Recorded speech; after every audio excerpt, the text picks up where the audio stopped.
The Chicago Cubs end the first half of the season on a high note, while the White Sox end their first half on a low note.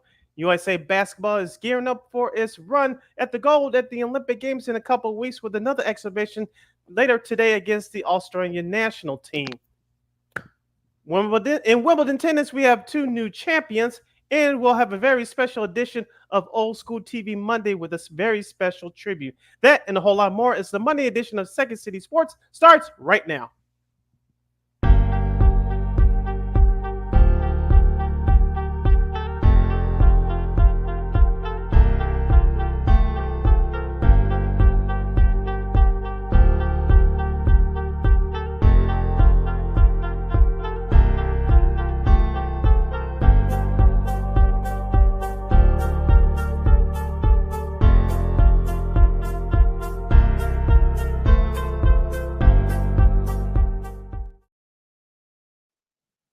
Welcome to another fun-filled Monday edition of Second City Sports. We're live in the living color right here on Sports So Chicago, along with Miss Lakeem McGee, which is she.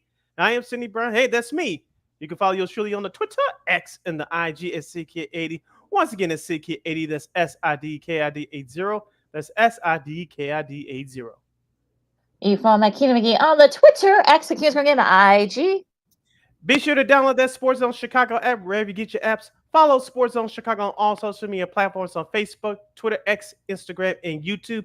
Please subscribe to our podcast. We are located at War Media Podcasts. That's WARR Media, PODCASTS. We are on all podcast platforms, including the iHeartRadio app. And while you're at it, please give War Media a follow at WARR Media on all social media platforms, Facebook, Twitter, X, Instagram, and YouTube. And thank you very much in advance for your support. Like, share, subscribe, and tell your friends. We are unapologetically fun, and we have very definite opinions. If you have any definite opinions during our 2-hour extravaganza we call a sports talk radio show, you can always hit us up at Sports Zone Chicago's Facebook page or at Sports Zone Chicago on YouTube. Type in those questions or comments to the comment section. Lakina will get them up on the screen for you. But you decide to troll and or do something silly, dumb, or stupid, I've given Lakina full powers to give you fools the bill and be a boot. Toodles. But before we begin, we must remind you can catch Sports Zone Chicago live and in living color on Roku TV. That's right. So celebrate the squad and get with the program. Sports Zone Chicago is now available on Roku TV. If you already have a Roku television, just tap on the sports folder and download that Sports Zone Chicago app. If you don't have a Roku television, but if you have a Android, all those handheld devices, your laptop, your Chromebook, your PC, or your Android, just head over to Google Play Store and download that Roku TV app and access Sports Zone Chicago through that avenue. So no more excuses. Celebrate the squad and get with the program. Sports Zone Chicago is now available on Roku TV. 24 hours a day, 7 days a week, 365 days a year. Live and on demand. Anytime, anywhere. And you know we will provide. It will be providing you with some of the best here on Second City Sports. Of course, as I said, we'll have a special edition of Old School TV Monday as a tribute to an 80s, 90s icon, a couple of 80s, 90s icons who passed away over the weekend. Of course, a great day for Spain, if you're a Spain fan, of course, as they get titles in men's tennis, men's soccer, and golf. We'll talk about that coming up. Also, sports media news. There's going to be some change at the top of the booth with some of these networks and a whole lot more. Of course, we have our buddy Eugene McIntosh from the Bigs to talk baseball as we're on the halfway point, as well as the NBA. Got the U.S. Australia matchup showcase going on right now as we speak. But first, Sid, we're in the All-Star break now for baseball as the Cubs, who we kind of figured, that Cardinals is kind of what we expected. I mean, it would have been nice if they won 3 out of 4. I mean, of course, they got swept in the doubleheader on Saturday, but they did get the split yesterday, and it looks like maybe the Cubs might have I'm not saying they're going to win a division. That's probably out in the rearview mirror, but it looks like they may have an outside shot at the wild card. They're going to have to jump over some teams to get there, but at the very least, they have a shot. So, of course, the Cubs did beat the Cardinals to win the series 8-3, and probably one of the better games from the series. Of course, it was Chris Morrell, and of course, PCA himself, Pico Armstrong, who each had RBIs. to kind of help out the pitching for the Cubs, that they're able to take the split the series at least. Talion had a solid start, 7 innings, 3 earned runs and 3 Ks, but the bullpen actually was still very solid, and actually pretty solid for the most part lately. So a nice way to kind of like in the first half. So Sid, what do you think about the Cubs in that series against the Cardinals over the weekend? I want to focus in on that first game last Friday. Cal Hendricks, clearly his best start of the season. He has 7 shutout innings, given up 5 hits, only 1 walk and 3 strikeouts. He was very impressive, kept everything down low, especially with his fastball. He located that perfectly, and the St. Louis Cardinals batters was just off balance.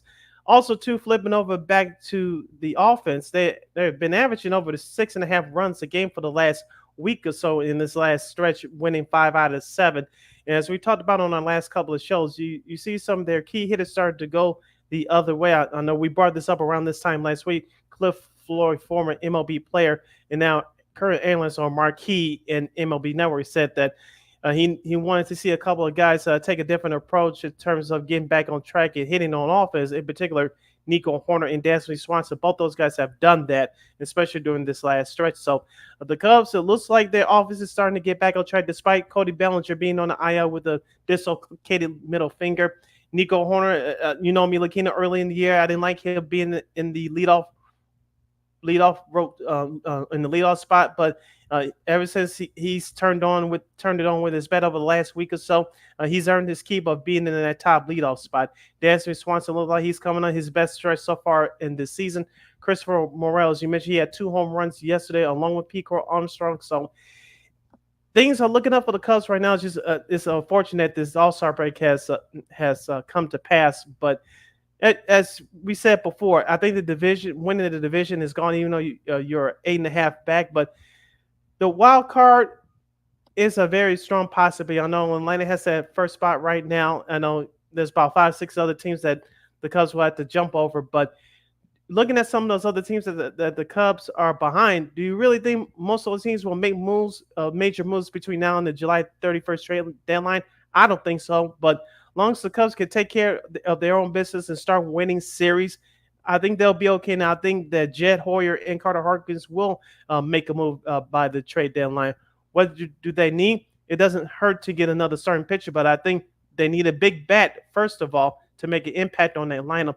And it wouldn't hurt to get an extra reliever in that bullpen. You listen to Second City Sports on Sports on Chicago. Lakeem McGee, Anthony Brown with you as we gear up for baseball as enters the All Star break. Now, as far as like the Cubs are concerned, I mean, with them getting perhaps getting the chance of the wild card, I think look, Wagler Jr.'s name's been thrown around there as perhaps a potential target for the Cubs. And I think, look, it doesn't hurt to get the extra pitcher. I mean, look, Kyle Hendricks had his best showing this season.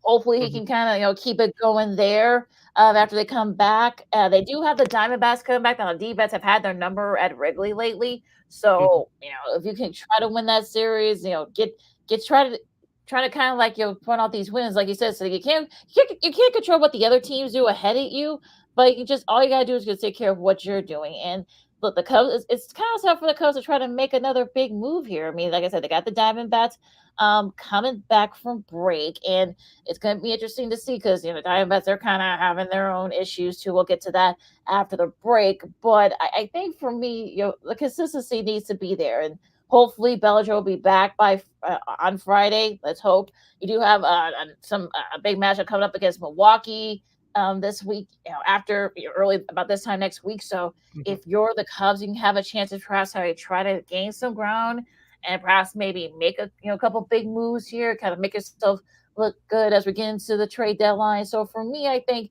it really is setting up for the Cubs to kind of actually have a good stretch here right up until the trade deadline.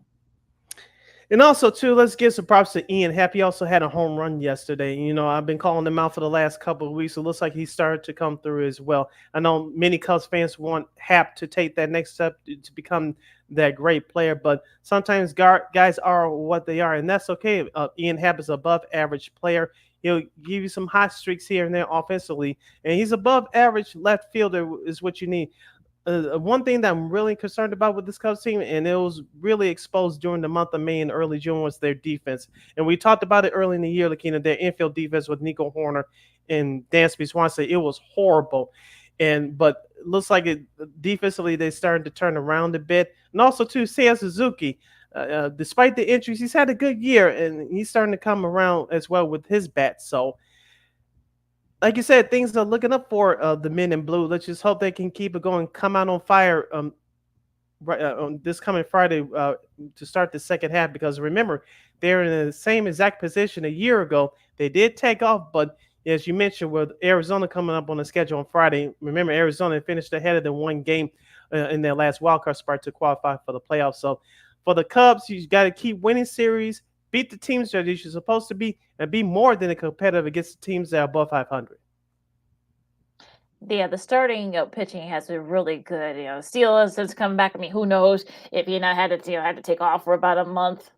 Mhm. I mean, he probably be starting in the All-Star break tomorrow, but All-Star game tomorrow, I should say. Of course, Show's been really good. He's starting to kind of figure things out. Jason Taillon has been really good. He had another, not a not a terrible, but not a great, but not a terrible outing either. So I think if you're the cousin, then maybe getting another starter might be the thing because Hey Wisniewski was just terrible in that first Saturday game. That was kind of like just flush that. So it's one of those things where you're like, the Cubs actually have one of the top ERAs, once the big three pitchers that I talked about. So if you're going to try to get that, there's nothing wrong with getting another starter, getting that fourth starter. So I think for me, I think pitching, another hitter, and a press in the middle rear. That's not necessarily that order, but those are kind of the three things that you need, especially the Cubs can kind of make a go at it, especially if they end up winning 2 out of 3 against Milwaukee, making things interesting. That's NL Central. Yeah, all those three things as you mentioned are a top priority for Chicago. Realistically, do I think they'll get all three between now and the trade deadline? No. What's the move I think that this team will make? I think that this team will make a move first for a big bat. And if they can't do that, I think they'll make a move for a starting pitcher. Everybody wants starting pitcher, but everybody can't get it, and everybody does not have the capital to do so. So I think those will be the two top priority spots for this Cubs management team between now and July 31st. What grade would you give the Cubs so far this year? Ooh, good question. I would say a solid C only because of this recent stretch. The month of June, we talked about it to death the last few weeks. The month of June was disappointing. It was a soft spot on their schedule they were supposed to take advantage of. They didn't do that. They played sub 500 baseball for the most part. But given the fact that Milwaukee, I know they had their struggles a little bit here, but they are still the leaders in the NL Central. But the way that the Cubs have been playing over the last couple of weeks, ending the first half with winning 5 out of 7, give this team a C. The reason why I've done that, give them that grade, because one, as I mentioned, the way they finished up the first half of the year, the way they played offensively the last week or so, but the strength of this team, we talked about it all year, has been their starting pitching. I know that's the reason why I'm giving them a C. Probably right there with them. Probably giving like maybe a C, a solid C to kind of like a strong C to sort of for these last couple of weeks. I mean, they swept the Orioles. We'll talk about that. The Orioles Yankees series. That was a strange series in a second. But yeah, I think if we can get this team, this last couple of weeks, the rest of the season, and not like you said. I mean, avoid the injuries. Hopefully, like I said, hopefully Budge will be back by after the All-Star break sometime within those next couple of weeks, and hopefully maybe the Cubs can kind of play like the team that we thought that we would see this year. So it'll be interesting to see what happens. Especially starting Friday against the D-backs. Yeah, it's an important stretch coming up for Chicago starting Friday. You mentioned both those series with Arizona and Milwaukee are both at home. All right, so we'll talk some White Sox as the Sox are breaking records, just not in the good way. Also to the rest of the MLB and the strange series between the Orioles and the Yankees. Some, let's just say, adventurous would probably be one way to put it, and a whole lot more. Lakeem McGee, Cindy Brown, Second City Sports on Sports on Chicago. More Diamond Talk coming up right after this. This year, my mom got me the perfect bag for back to school. These colorful binders help me stay organized. These headphones are just what I need for studying. These new sneakers are just what I need for the new year. This jacket is a real must-have. My parents got me the skateboard I wanted. It's pretty cool. These scissors really come in handy in art class. These colored pencils, too.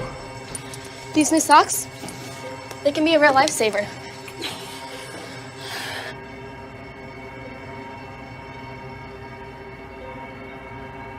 And I finally got my own phone to stay in touch with my mom.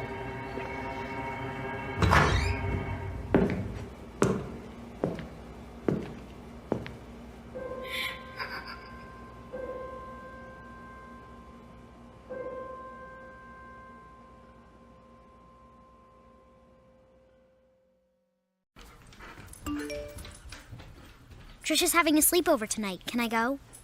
I wonder about Lucy's friends. What should I say? I know you're only 10, but one of these days a friend will offer you a drink. And alcohol at your age can lead to so many things.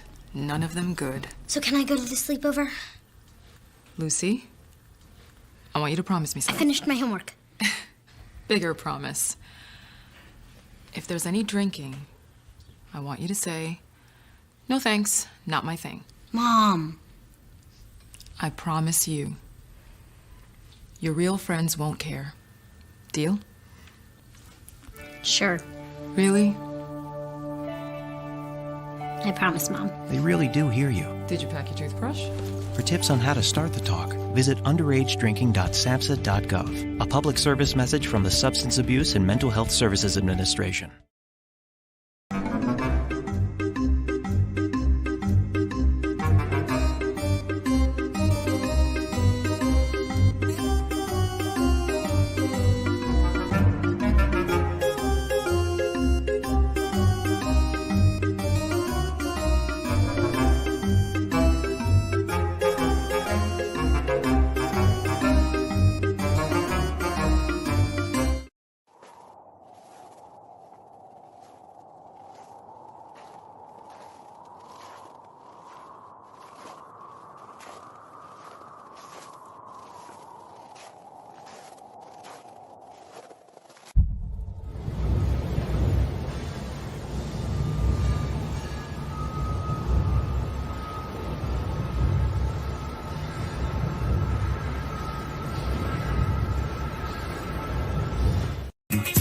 Hey, this is Dr. J, and I listen to Sean and Maya in the morning.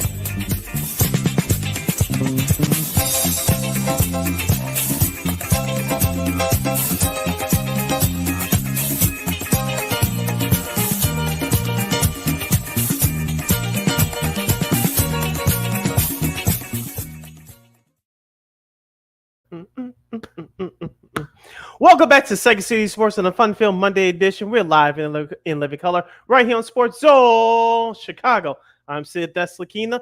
You can follow yours truly on the Twitter, X, and the IG at SidKid80. Once again, it's SidKid80. That's SIDKID80. That's SIDKID80. You can follow Matt Keenan McGee on the Twitter, X, and Q's again, the IG.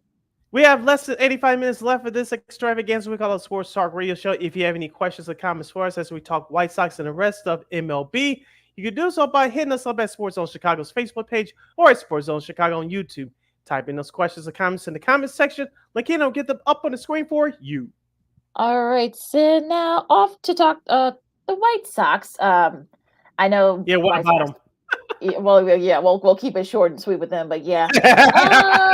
Yeah, I mean, what really more you can say for the White Sox? And that has already been said. I mean, I think bad, I think, would be an understatement. Putrid, whatever word you want to use. Okay, where to start? Okay, we'll start with the Pirates series over at G-Rate. I know you were there yesterday, Sid, for that game. 9-4, of course, in a sweep for the Pirates over the White Sox. Tell folks about your adventures over at G-Rate.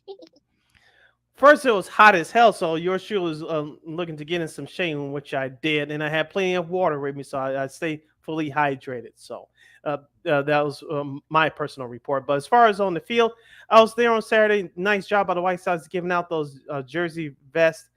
Those vest jerseys. If you don't know what they look like, go on their website or go Google it, and that's you find those pictures there. But as far as the actual games were concerned, Chris Flexer, I don't like him. Lakina, I think he's overrated.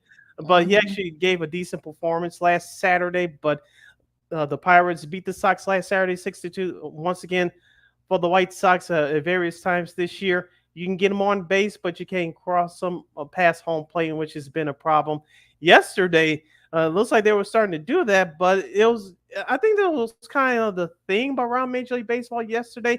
Whoever was the starting pitcher for various teams, some of these teams, including the Sox, were doing bullpen sessions, of course, because of the All-Star game, which was very weird. Now I'll get to one series I saw it very clearly in just a moment. But as far as yesterday's game was concerned, the White Sox scored 4 runs off of 10 hits, but left 9 men on base. That's a problem. And something that the Pirates did that the White Sox couldn't do, lay down and execute a bunt. Yeah, I know. I saw How that. can you be a major league player and not execute a punt, Lakina? Yeah, I mean, well, executing bunts are very, very, the White Sox never been good at the last couple of years, so go figure with that one. Now, unfortunately, like I said, for the Sox, and 71 losses, and it's interesting because this is actually the 13th time they have been swept in a series, and that ties with the 2018 Orioles for the most times teams being swept prior to the All-Star break. So, yeah, I mean, Garrett Crochet has been one of the few bright spots for the White Sox.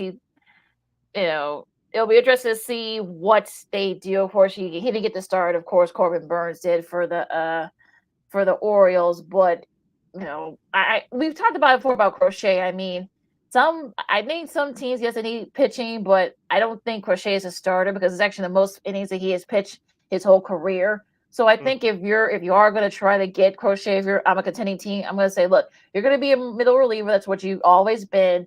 I don't want you to blow your arm out like you did a couple of years ago. So I think Chris Getz may think he can get a big price for him, but I don't think they're going to do that. I kind of agree with you, Lakina. As a fan, of course, I don't want the Sox to trade Crochet. I think you can build around him, and we talked about him having an innings limit throughout the season. Assuming that he stays past the 31st deadline, that's what you're going to see between now and the end of the regular season. But here's the thing: the White Sox always trade people that they need to build around, unless it's something that we don't know. I'm open to the possibility of that being a possibility, but unless it's something that we don't know, Lakina, I don't know why.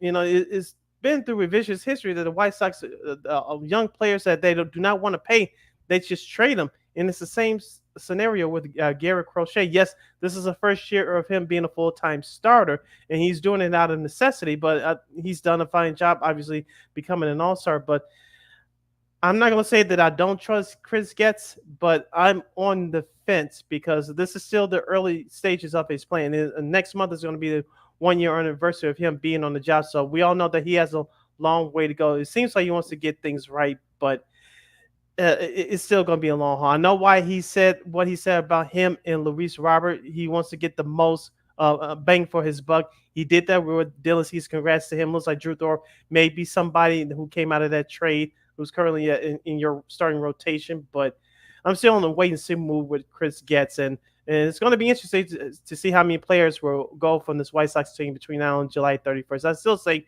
between 5 and 6 players. If you include Crochet and Robert, it'll push it up to 8. But I don't think it's going to be that many people. I'd say between 5 and 6. That's just my personal opinion. Next couple is going to be very interesting for the White Sox. Let's talk about the rest of the MLB, Sid. The Orioles and the Yankees. Well, I should say Yankees Orioles because they were in Baltimore. But let's just say it was an interesting series, to say the least. The frustration brawl, as I call it. Gunnar Henderson on Friday. Gunnar Henderson was hit by a pitch. Just as kind of like the outside of his helmet here, kind of like in that area. Then it started a Blaze's clearing brawl. I know, look, Yankees have had their issues. Of course, the Orioles have had their issues lately, too, after being swept by the Cubs, especially. The Orioles actually did, avoid the sweep thanks to a Cedric Mullins RBI,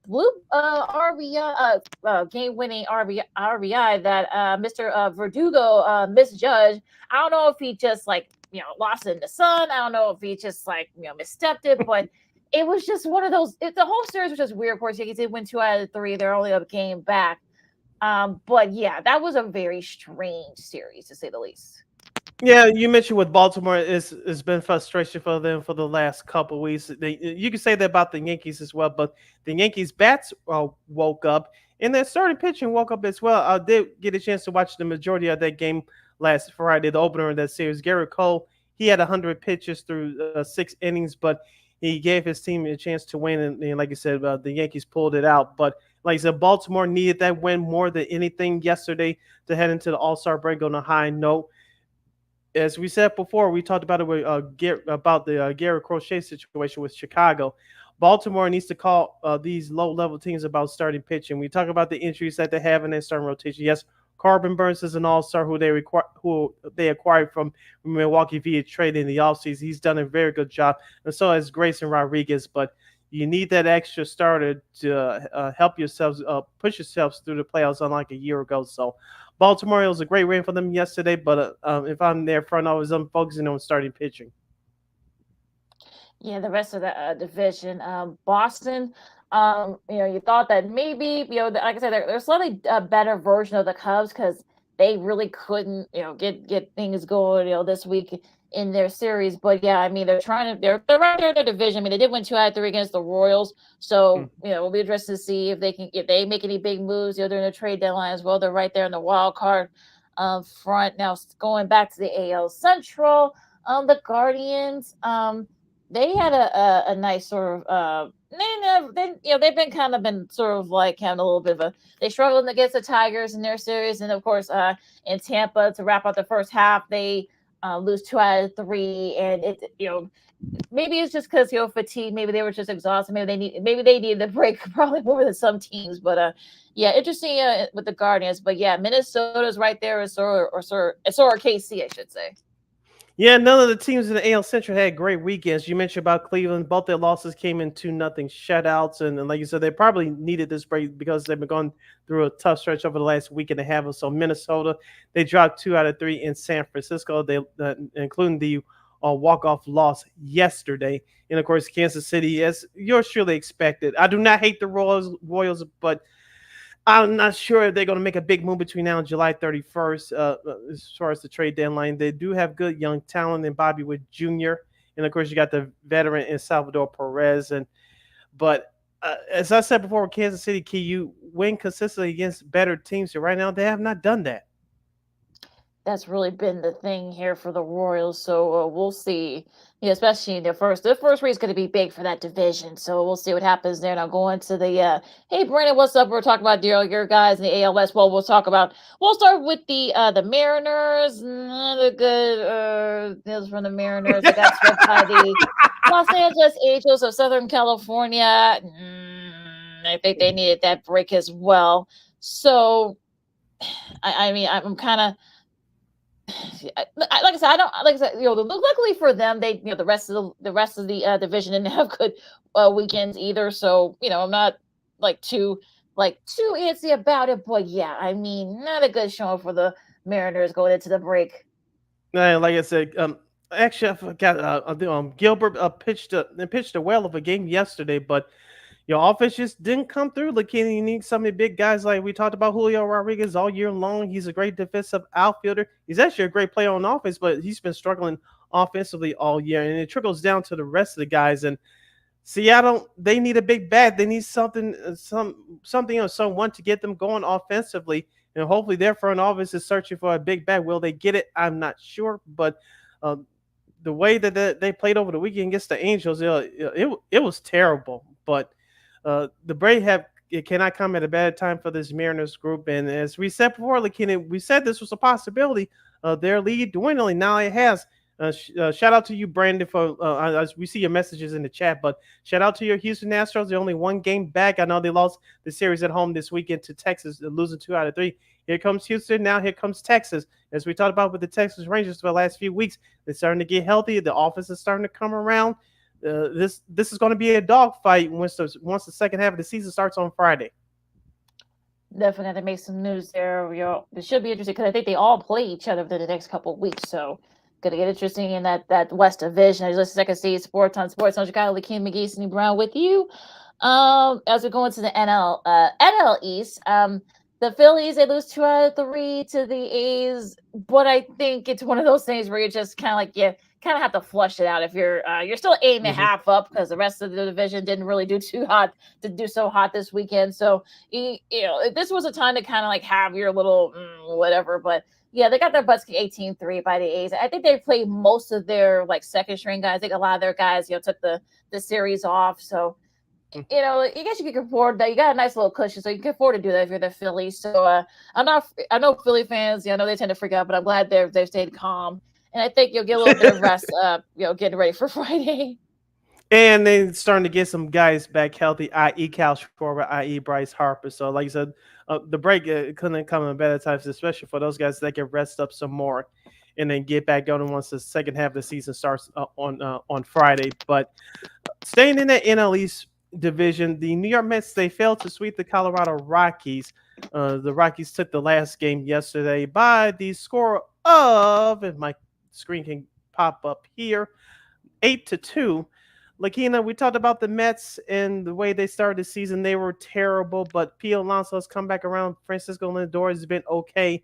Their started pitching has been slightly above average. I know Edwin Diaz, he got caught with having sticky fingers when they played the Cubs a few weeks ago, but after serving that suspension, he's now back as the closer, the back end of that bullpen for the Mets. But the Mets are still 4 games above 500 going into the break, and they're one of those 6 to 8 teams that are above Chicago in the NL wildcard race. So it looks like it was like 49-46, I should say, for the Mets. Not 3 games above 500, not 4.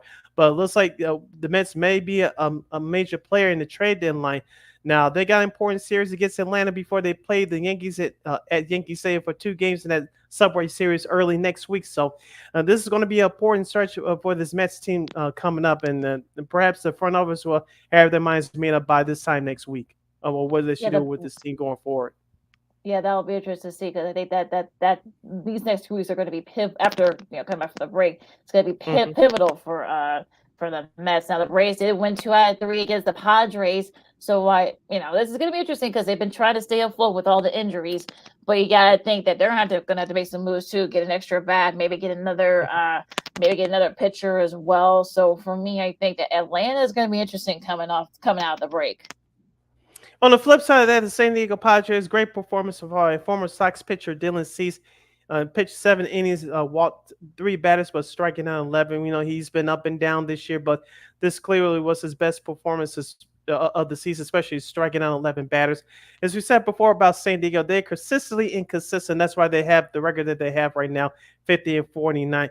That team needs one good winning streak to get them over, and hopefully they find it soon because as I said before, and I think I said it on the last show, I think Atlanta, for the most part, I'm 60 to 70% sure that Atlanta will have that first wild card spot wrapped up in the National League. The second spot should be San Diego's, but right now, they're just not consistent enough for me. Look, I mean, they don't play the Dodgers that much coming up in the second half. So, unfortunately, they're not going to have that cushion as they thought they would. Going to the Central, Milwaukee, they lose 2 out of 3 to the Nationals. And that's how the Cubs were able to kind of gain a little bit of ground. So, going to be interesting to see if what the Brewers, they're going to need a big bat, maybe get a veteran presence among that young squad. So, we're just to see what they do during the trade deadline. And look, the Cubs are only 8.5 back. So look, we've seen weirder things happen in that division. So I wouldn't say, look, I'm not going to say the Cubs are going to go into a big run and perhaps come back and win a division. But at the same time, though, I mean, look, we've seen weirder things happen in that division. So I would not be surprised if the Cubs are going to pull it off because everyone is still within striking distance. We saw with the Pirates did to the White Sox.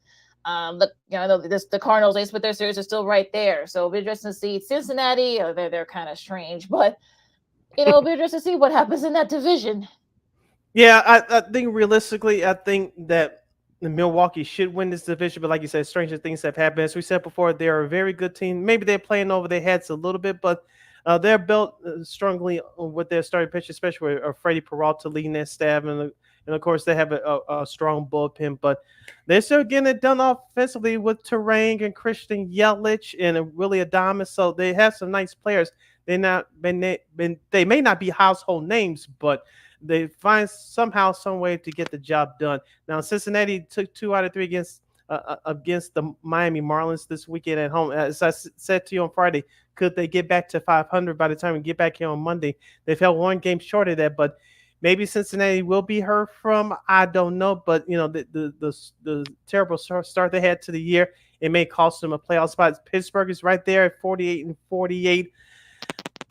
I don't know if this is Pittsburgh's time yet. They are playing well, but I still got to wait and see. Congrats to rookie pitcher Paul Skeens for making the All-Star team, but I think Pittsburgh needs a little bit more. I don't know if their management is going to add any pieces at the July 31st deadline. If that's the case, that's going to be sad.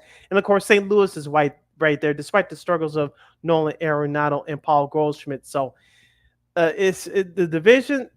It could be up for grabs, but I think Milwaukee at the end will probably hang on to it. But I don't think they're going to win this division going away. We said that for the last 2 months, especially with the Cubs having their struggles there from mid-May until the end of June there. So I think Milwaukee should be the favorites to win this division, but I do not see them winning this division going away. I just don't. Sissy maybe has something to say about it as well. Going out west, the Tigers beat the Dodgers 2 out of 3. But oddly enough, Dodgers Twitter was actually pretty quiet. Go figure with that one. But I think look, it's kind of like a freak out with that stuff. I mean, they Mookie Betts should be back by the All-Star break. Unfortunately, if you're the Dodgers, you are going to probably have to do an SOS. You're going to have to get some more pitching. An extra bat wouldn't hurt either. So I think, of course they gave up the bullpen gave up 7 runs. That they could have won the series, but the Tigers came back after a lead on Saturday, and of course they ended up winning that game. So for me, I think it's going to be, if you're the Dodgers, maybe it's not a bad thing that they're not running away and hiding. I think this kind of keeps them on their toes. And look, they actually are going to have to make some moves for the deadline. Yeah, you mentioned injuries with the Los Angeles Dodgers, not just to Mookie Betts, but to Dustin May as well. Remember, he was the big redheaded stepchild in the starting rotation a couple years ago. He has to have season injuries, season-ending surgery once again.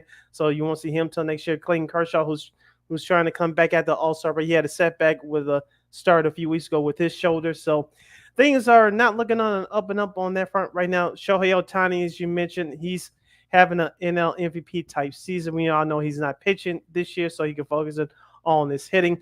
And I watched the last game of that Tigers series yesterday. Give the Tigers credit. And there was another game that I watched. There was a bunch of no-name pitchers coming in because of the All-Star game and whatnot. The Tigers executed down the stretch the last 2 games, especially yesterday, executing 2 bunts successfully to win their walk-off win yesterday. And they had a couple of big home runs in Saturday's win as well. The Tigers, to me, Lakina, I told you at the beginning of the year to watch out for them, but I just didn't trust them to get over the hump to get into the playoffs. I think they're another year away. But this Tigers team, despite wherever the situation was on the other side of that dugout, they came ready to play against the Dodgers over the weekend. They took 2 out of 3.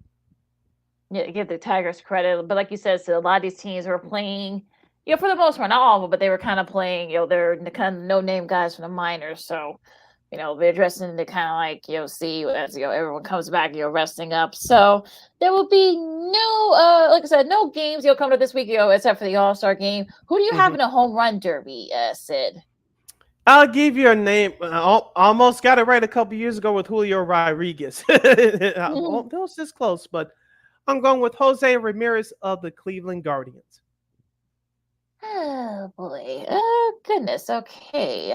Interesting. Okay, I could kind of see that. I mean, like I said, the way the new rules are, of course, there's going to be a time limit and also a minimum amount of pitches. So it won't. I guess they're trying to make it as trying to make it like within the 2-hour frame, because of course, last couple of years has been like 3 or 4 hours. So although the one last year was actually not too bad. It was only about just under 3 hours. So, but I guess they want to lessen it even more. Gosh, so many. Pete Alonso's a favorite. Yes. Adolis Garcia is a favorite because is in the Globe Life Park in Arlington. He's another favorite. Yes. That's interesting. Boy, it's just like you're giving me a tough spot. I'll say Bobby. I'll say Bobby Witt Jr. from the Bobby. You going with Bobby? Bobby. 'Cause I think that Okay. I think the way the format is this year, I think that kind of goes to his advantage. I think. Okay. So Lakina, it's official now. Lakina is going with Bobby Witt Jr. and I'm going with Jose Ramirez. I know they doing this whole matchup thing this year, and so we'll see what happens there. So the home run derby will take place tonight at 7:00 Chicago time on ESPN. The main broadcast on ESPN2 is the StatCast at the same time. Also, too, the All-Star game, of course, will be tomorrow night on Fox, the big Fox network. Of course, it'll be Paul Skeens against Corbin Burns. And you can check that out, all the All-Star festivities and whatnot on the big Fox network. So it's all right there for you. You guys can check it out. So, yeah, and that's your schedule for this these next couple of days in All-Star weekend. Stay tuned for more sports and more fun. The Second City Sports, the Monday edition, continues with Eugene McIntosh from It's the Bigs Media talking NBA and Chicago baseball and more sports news, sports media news and nuggets in our special tribute for Old School TV Monday. That and a whole lot more as you stay with us right here on Second City Sports on Sports So Chicago. No, I don't know though. I'm scared. I mean, you're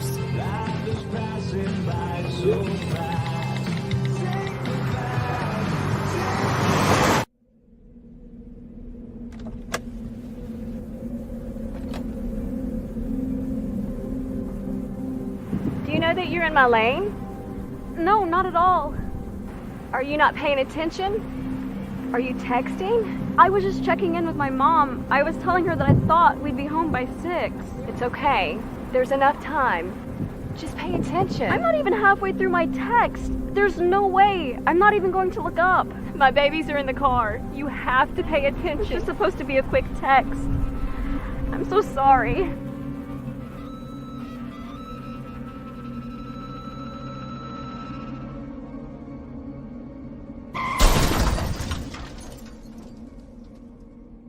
Hi, I'm Tom Brady, the director of DODEA. September is National Suicide Prevention and Awareness Month. The simple act of reaching out and caring for those in our communities is something we all can do. Just being there for someone you care about can be a tremendous first step in getting them access to confidential resources and support that they need. It only takes one person and one small act and 1 minute to make a difference. Let's make a difference.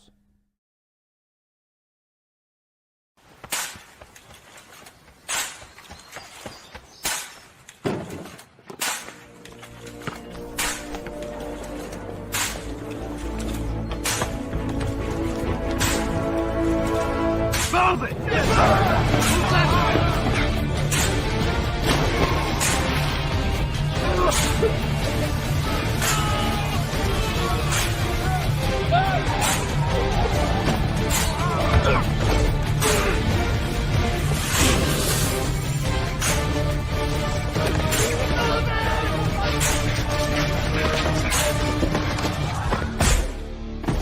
Many will hear the calling.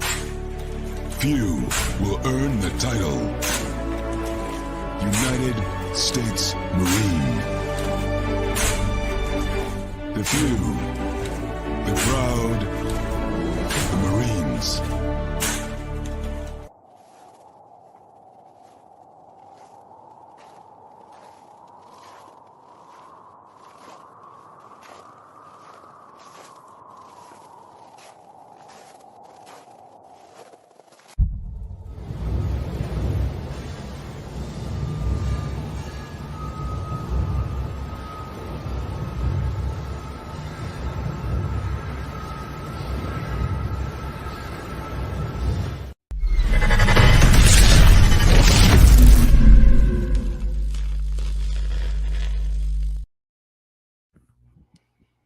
Welcome back to hour number 2 of Second City Sports, the Monday edition. We're live in the living color right here on Sports So Chicago, along with Mr. Kim McGee, which is she. I am Sidney Brown. Hey, that's me. You can follow yours truly on the Twitter, X, and the IG at SidKid80. Once again, it's SidKid80. That's SIDKID80. That's SIDKID80. And you follow my King McGee on the Twitter, X and King's going to the IG. We have less than an hour left for this extravaganza we call a Sports Talk Radio Show. If you have any questions or comments, especially for our next guest, you can always hit us up at Sports Zone Chicago's Facebook page or at Sports Zone Chicago on YouTube. Type in those questions or comments in the comment section. Lakina will get them up on the screen for you. And just a daily reminder, you can catch Sports Zone Chicago live in the 11 color right now on Roku TV. And he is here, Sid, one of our faves from, he's one of the co-founders of the Bigs Media. It's the Bigs. You could, he's basically an off the cuff and a straight shooter, and as honest as you can get. That's why we love him. So please welcome Mr. Eugene McIntosh. What's up, Eugene? If we can see. Oh, there you are. Hey, what's happening? Good to be here, man. How's everything? Yeah, we're doing fine, Eugene. How are you? Everything's good this way, man. Just keep pushing forward. As you can. So I'm just stand on the ground. Whoa. Sounds good. Sounds good. So let's go to Diver for a second. Of course, you cover the Cubs for the Bigs, and we'll try to. Cause I know he's a. We had a little trouble with his. I don't know if it's a Wi-Fi or something, but we'll try to get him. See if we can get him back on in a second. But as the U.S. men's national basketball team, they're wrapping up here, trying to hang on against Australia in the USA Showcase game. They're up for. There we are. Oh, there is. We'll give him a chance to. Hopefully, we can. Let's see, Mr. Eugene McIntosh. We'll get him back. There we go. Yay. Okay, how is that? Yeah, much better. Okay. All right, so Eugene, you cover the Cubs for the Bigs, and are you disappointed? Is this team kind of like what you expect them to be? What's your synopsis in this midway point for the Cubs? I wouldn't say I'm necessarily disappointed. I do think, obviously, like everyone else who's watched this core of the team for the last year and a half, they've definitely underachieved. But I mean, when you think about what they did in the offseason, it wasn't much. And it wasn't like this was a team that made a deep playoff run. They didn't even make the playoffs last year. So with them not really making any big moves in the offseason, I mean, I really didn't expect, I expected them to be much better than they are now. But, this is a Cubs team. This is what they do. They get hot right before the All-Star break. They come out of the All-Star break hot, and it forces Jed Hoyer's hand towards the trade deadline. And I think it's going to be the same thing as last year. They'll probably make another one of those runs. And I think they'll be buying, before the trade deadline. The NL Central is not that good of. I think the NL Central and the AL Central are probably the two worst divisions in baseball. So the Milwaukee Brewers do have a nice lead going into the break. But, excuse me, we've also seen over the years the Milwaukee Brewers are also a team who's been in first place, and they've kind of fallen off as the year comes to an end. So it'll be interesting to see how these guys come out of the break and how they finish up the month of July, and ending a 5-2 road trip, 7-3 in their last 10. Man, that's the way you want to go into an All-Star break. Get a couple days off your feet, and then come back ready to rock and roll on Friday. Rookie pitcher Shota Imanaga is the only Cubs representative at the All-Star game tomorrow night. Of course, he's had a great rookie year, and as I said on this show, Eugene, that Imanaga is the team's MVP. Of course, he started out the season hot. Some of the opponents figured him out, and it looks like he's now back on track. Give us your assessment on Shota Imanaga's performance so far this year. Yeah, he's definitely probably been throughout the season. He would probably, obviously he's their lone all-star, so he would be the team MVP so far. I do think Justin Steele's last maybe 6 or 7 outings have definitely put him back in ace territory where he started the season, but give Shota a lot of credit coming from Japan, being able to come right over, adjust to to the major leagues. And I feel like him having Seiya Suzuki there, someone that he can, kind of blend with and build with in the clubhouse, I think that's added a a little bit to his performance and to his success. Now, let's not take away from his stuff.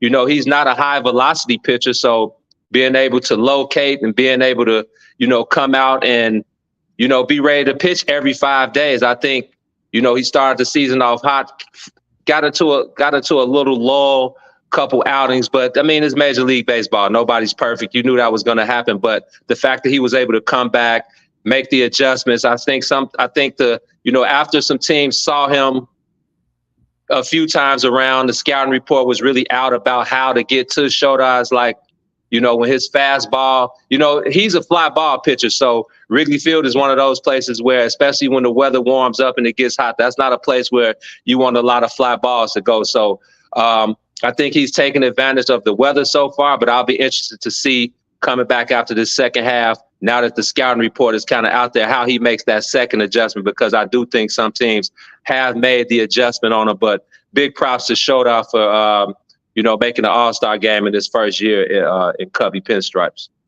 Yeah, the first guy to do that since Chris Bryant a few years ago. So big props to him and very deserving. Now let's go to the other side on the hitting for a second. Now, you already mentioned Ian Happ. You know, Sid and I, we were talking about perhaps maybe have him be kind of like the leadoff guy because he gets on base. He had a big, really nice showing in the Cardinals series. Do you think he could keep it up? Yeah, Happ is one of those guys. When you look back at, you know, in his history, you know, back to maybe 2018, 19, he was a guy with a high strikeout rate, and he's been able to make that adjustment over, you know, the past maybe 3 or 4 years, and he's turned into, in the last month or so, he's been one of the top 3 hottest hitters in baseball. So when you look at that lineup in general, you know, Dansby Swanson has suffered. He's suffered big time at the dish this year. But obviously, you know, when you look at his track record, he's a guy that we definitely don't expect to have that same output in the second half. And I think when they get Bellinger back from the fractured finger, if they can get Suzuki, Bellinger, Happ, and Swanson all cooking together, this is a good enough lineup to make that run and make a run, obviously, at the wild card. But like I said, if they get hot together, I think they can make a run at that division. Also, when you look at a guy like Christopher Morel, who is a power guy, once he learns to kind of take that secondary swing, not have to swing for the fences all the time, shorten up a little bit. When you have runners on base, you don't always have to hit the ball out of the ballpark. And a guy like PCA, who had a monster day yesterday, his first career 2 home run game. Once he learns how to maximize his strengths as a hitter, and just like I said, when you look at a guy like Ian Happ, I think that's someone that he can take a look at and notice how he, you know, how his strikeout rate continued to fall and fall and fall as he got more comfortable. And PCA is a pretty young guy. I don't think he even has 200 plate appearances this year. So he's a work in progress, but we know what he is, what he means in center field. So, you know, once he can, you know, learn how to maximize that time in the dish, find ways to get on base and use his speed, I do think this team is good enough to make a run, but I do still think that they are definitely missing a stud. And that's something that I asked Jed Hoyer about at the end of the 22 season. You know, I said, when you look at the teams that are still playing playoff baseball now, and it was Juan Soto. Juan Soto was still in San Diego. So I was just running them down. Juan Soto, Aaron Judge, and I was just going name for name. But I'm like, when you look at all of these teams have a superstar stud in their lineup. And where does that weigh in the Cubs' future? And, you know, he really didn't have an answer for me. So when you look at this team, I definitely think that they're still missing a stud, a superstar player. We're hanging out with our good friend Eugene McIntosh from It's the Bigs Media, talking Cubs baseball right here on Second City Sports or on Sports Zone Chicago City. Lakina here with you. Gino, let's go back to that Cubs starting rotation. Cal Hendricks, I thought, set the tone last Friday with that series win against the Cardinals. Of course, he struggled to start the year. He had a couple of injuries. He was demoted to the bullpen, but he came back out of it. Now he's back in the starting rotation out of necessity. Give us your outlook on Cal Hendricks for the rest of the year. Do you think that the Cubs fans will see him at least be above average, or do you think that the end is near? Man, that's a great question, man. You know, Kyle Hendricks is probably easily one of my top 3 favorite Cubs of this era, going back to the Brian, Javi, and the 2016 team. Kyle Hendricks is easily one of my favorite guys. But I mean, I think, you know, I get flooded in my inbox a lot with when are the Cubs going to release Hendricks? He's done. He's cooked, this and that. And I say, well, he's the lone guy left over from that 2016 team. And when you look at his yearly progress each year, he falls into there are going to be those times. Again, nobody's perfect, man. This is Major League Baseball. The good teams and the good hitters, they're going to make those adjustments every time. It's on you to go back into the lab. And this is something Kyle Hendricks, he banks on. It's about going back into the lab and getting the work done. And that's something that he's continued to show and prove over the years. And this year is no different. Like you said, he started off probably the worst we've ever seen Kyle Hendricks. And a lot of people thought this was the end for him. But again, you go back into the lab, you make the adjustments, you stick to what got you there, and you believe. And he's come out on the other side. He had an outstanding June. He had one bad outing towards the end of June. I think it was the one we covered in Milwaukee to end June. But other than that, he was lights out. I think he only allowed 2 or 3 runs in 20 plus innings. So that was the vintage. And then we saw vintage Kyle Hendricks in his last outing. So I look for Kyle to be formidable. I look for him to be steady coming out of that second half. And I definitely look for him to be a guy that can eat up some of those innings that the Cubs desperately need, because as we know, with Alzolay and Merriweather and all the guys in the pen that have been down for such a long time now, they're going to need those starters. When you look at J-Mo and Steele and Shodai and Kyle, these guys have been going 6 and 7 over the last month. So they're going to need that, that continued those impressive performances from those guys going forward. But I'm a Kyle Hendricks guy, man, so I'm never writing him off. I'm definitely looking for big things from him in that second half. Yeah, we know. Well, yeah, when you love the professor, so you're definitely showing here. But he's back. But he totally deserved it. So that was definitely the old Kyle Hendricks we saw on Friday. But should the Cubs, like I said it too. I mean, I don't think the Cubs are out of it in that division. It's going to be an uphill climb, but they do play Milwaukee this next week. So if they can win 2 out of 3, they can get right back in it. Who do you think would be a good fit for the Cubs? I mean, Vlad Jr.'s name's been thrown around. I guess all depend on what the Mets do, but Pete Alonso's name's been thrown around as well. So what names are you looking for the Cubs to try to go for? Well, I think that Pete Alonso, that was cool, that first month or so when the Mets were one of the worst teams in the league, but what we've seen from them over the last month or so, I think the Pete Alonso sweepstakes, that's out of question. I do think the catcher position, I've heard from a source, I heard the Cubs are really looking hard at Danny Jansen from where is he, in Toronto? Toronto, yeah. Mm-hmm. Yeah, Toronto. Yep. I know they're still trying to shore that up. Miguel Amaya's looked really good the last couple, maybe 2 or 3 games. I still don't think he's ready to be an everyday catcher. I think that's why we saw the Cubs get rid of Yan Gomes. Yan Gomes was a great guy in the clubhouse. I just think age caught up with him. And Miguel Amaya just isn't a guy at this moment that the Cubs feel like can be their everyday catcher. So that's why they went out and got Tomas Nido, even though he's hit a couple home runs since he's been here, but he's been definitely steady defensively. And, that's old school baseball. I think this is something that'll never change. You win baseball games defensively up the middle. So when you have your catcher, when you got good starting pitching and good relief pitching, shortstop and second base, we know Dansby and Nico could be the best middle combination in baseball. And obviously Cody Bellinger and PCA in center field doesn't really get too much better than that. So I'm thinking about Danny Jansen. Before the season started, I was big on JD Martinez, a guy who's a proven veteran, who's got some pop, who can spray the ball all over the field. He was fairly cheap. I know Jed Hoyer, the guy in charge with the money, Tom Ricketts, really wasn't trying to reach that first threshold of the competitive balance tax. So, when you look at a guy like JD Martinez, or Matt Chapman, another guy who, they kind of forced Christopher Morel to play third base, which I don't think was really conducive to, him being the best that he could be. They could have just gotten Matt Chapman, a guy who's got 4 gold gloves, who would have definitely been an A+ glove at short, and then had some pop and, could show some power at the dish. So I was big on those two guys, in the off season and, coming out of spring training, but they didn't make the moves again. I think obviously it was a money issue. So it'll be interesting to see what they want to do moving forward. But I mean, you never have enough arms. And I think sometimes, that word prospect, I think it's overblown. I think sometimes, man, if you're trying to make a move or you're trying to go for it, you got to get rid of some of those prospects, So if they want to do that, I know they say the Cubs had the #1 farm in baseball, but, it could be time to move a couple of those prospects if they really think that this is the time for them to try to go for it. So be interesting to see. But I've heard Danny Jansen is really who they're looking for. Let's move over to the South Side, Eugene. Of course, I know you're down there occasionally with Terrence covering the White Sox. Of course, I was there over the weekend.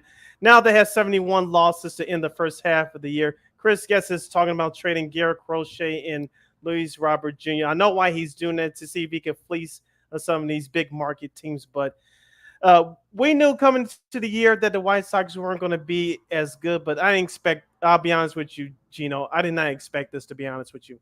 27-71. You could have told me that. I'm like, maybe, but I wouldn't have believed you. What's your thoughts about the White Sox and moving forward? And of course, the July 31st trade deadline is coming up. It could be as many as 8 players moved between now and then, and things do not look bright for the White Sox, at least in the immediate future going forward. What's your thoughts about the Southside Hitmen this year? Well, first off, I think it's a slap in the face from the front office to the fan base by even trying to convince the fans that this was going to be a competitive season. All you had to do in the offseason was tell your fan base that this is not going to be a good season. We're basically in rebuild mode. And I think the fan base would have taken that with a grain of salt, but being able to move forward gracefully. But when you come out and you say that this is going to be a competitive season, and then you're the first team in Major League Baseball history to lose 70 games before the All-Star break, that speaks volumes, man. So when I look at, the guys in charge and, Chris Getz, when you talk about trying to fleece some guys, with Eric Fetty and Garrett Crochet and maybe Luis Robert Jr., first off, I don't know where Garrett Crochet falls in the trade market, just because who knows what he's going to be in the second half? Who knows where he'll fill out? Do we know? What about his innings? I know he was a reliever. Now they threw him in the starting role, and he's been lights out. And then another thing, I don't mean to double back, but let's talk about player development. When you look around the league, Chris Sale could be a Cy Young Award winner this year. Mm-hmm. Dylan Cease over in San Diego going crazy. Ronaldo Lopez over in Atlanta going crazy. Mm-hmm. There's I'm missing one more. And there's one more pitcher I'm missing, right? Cease. I'm sure it'll come up as. Yeah. I was thinking, you might be right. Dylan Cease, yeah, Dylan Cease. Cease, Sale, and Cease, Sale. I can't remember. There's someone else I'm missing though. But when we look at the White Sox, let's talk about player development. And even with Tim Anderson, this is a guy who I don't think the White Sox did Tim Anderson any favors. Now, he didn't do himself any favors either, with the trouble that he got in off the field. But when you look at a guy like TA, who was projected, he was on his way to being one of the stars of Major League Baseball. And I think he did that off of pure raw talent. I don't think they developed him one bit. And I think that was the downfall. Now, again, Yoan Moncada, a guy who I forgot he was even on the team. His name just popped up in my head. I haven't seen him in I don't know how long. What's our other guy? Eloy Jimenez. Like, these are guys who were projected to be stars of the league at this point in time. And none of those guys, again, prospects. And they got here. And we know when you look at that team in that clubhouse, there were a lot of things going on behind the scenes in that clubhouse. Guys, they got the trainer fired. They got Alex Thomas's dad fired because they didn't want to follow the proper protocol. And it was just a lot going on behind the scenes. So that franchise in general is just in shambles. And I'm pretty sure Luis Robert Jr., is looking around Major League Baseball, and I'm sure his agent is looking around as well, you know, trying to feel out and see what's out there. So again, man, it's all bad on the South Side. I was there yesterday, man, and I left after I couldn't take it anymore. I could not take it anymore. I think I left in the bottom of the fourth. It was so quiet around there, and it was all bad. So I feel sorry for Sox fans right now, man. I really do. I really feel like the front office slapped them in the face and left them hanging. What was it, about 16,000 there yesterday at G rate? How many? Yeah. About How 15, many? 16, yeah, about 15, 16,000, somewhere around there. I don't even think it was. Was that the attendance number that they gave? That's what they gave. Yep. Oh no, I'll be surprised if there was 7,500 people in that stadium. It was bad. It was bad. Yeah, you know as well as I do, Gino. Though there was a little bit more on Saturday, despite the weather. There was a little bit more on Saturday because of the getaway. I will give the White Sox credit for this. They do give cool giveaways. I'm guilty as charged for personal reasons, but they have some great giveaways. But outside of that, you know this as well as I do. They cannot unless you know this as well as I do, Gino. For the White Sox to guarantee any sales is the Cubs, whoever they're playing on opening day for the last couple of years, Boston, and the Yankees, and then whoever they play in the National League. Well, they play each other or now, but this year I'll just give an example. The Dodgers, even though it was during the middle of the week, and you know their last game on that Wednesday, they started up because it was Mexican Heritage Night. So whoever the White Sox saw that one. Yeah, so whoever the White Sox play and whoever the National League teams that come in there for that year, they sell out. They said that's barely 5. That's it. Unbelievable, man. Just crazy. Let's talk to something, you know, pretty well. I guess you want to say, you know, kind of up and coming, as I guess you listen, as we're putting Eugene McIntosh from the Bigs here on Second City Sports on Sports of Chicago. Lakina McGee, Cindy Brown with you. Let's switch gears and talk some round ball. The Bulls, looks like they're kind of going to rebuild mode. Of course, they trade DeMar DeRozan to Sacramento. They traded Alex Caruso to OKC for Josh Giddey. We'll talk about, if we got time, we'll talk about the U.S. Olympic men's team in a second. But what do you think, Buzelis had a nice showing late last night. You guys didn't have to watch, of course. Unfortunately, the Bulls lost in the Summer League game to the Warriors, but he was one of the bright spots there. So what do you think the future is for the Bulls starting this coming season? I'm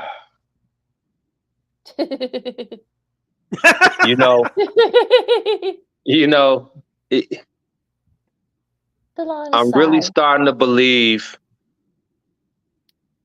that Arturas Karnisovas and Mark Eversley have no idea what's going on with this team. When you talk about, especially with the latest news, you know, Darnell Mayberry and Casey Johnson and a couple of the traveling writers that are out there in the Vegas Summer League, you know, the new reports about DeMar DeRozan and, you know, how he was almost central to the decision to run it back last season.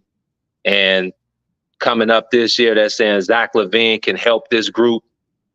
And he's expected to be with the team at the start of training camp. But then you say the main focus is building foundation for the future and not being the worst team. And like these, like that doesn't add up to me. So let's start with the DeMar DeRozan situation. Now, this whole situation is 2 years late. The Bulls had a chance 2 years ago to gut this team again. Now, let's talk about, we'll focus on the 7 years Zach LaVine has been here. The Bulls have made the playoffs one time. Just one. Mm-hmm. So what in Arturas Karnisovas' mind made him think that bringing DeMar DeRozan back to run it back last season was going to be successful?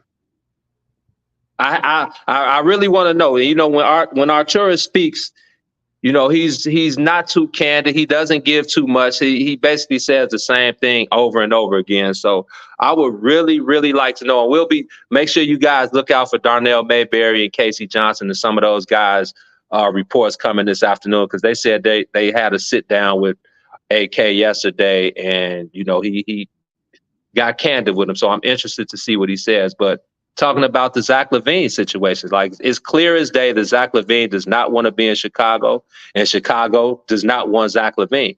Again, they backed themselves into a corner when they signed him to that max deal a few years ago. One playoff appearance in 7 years.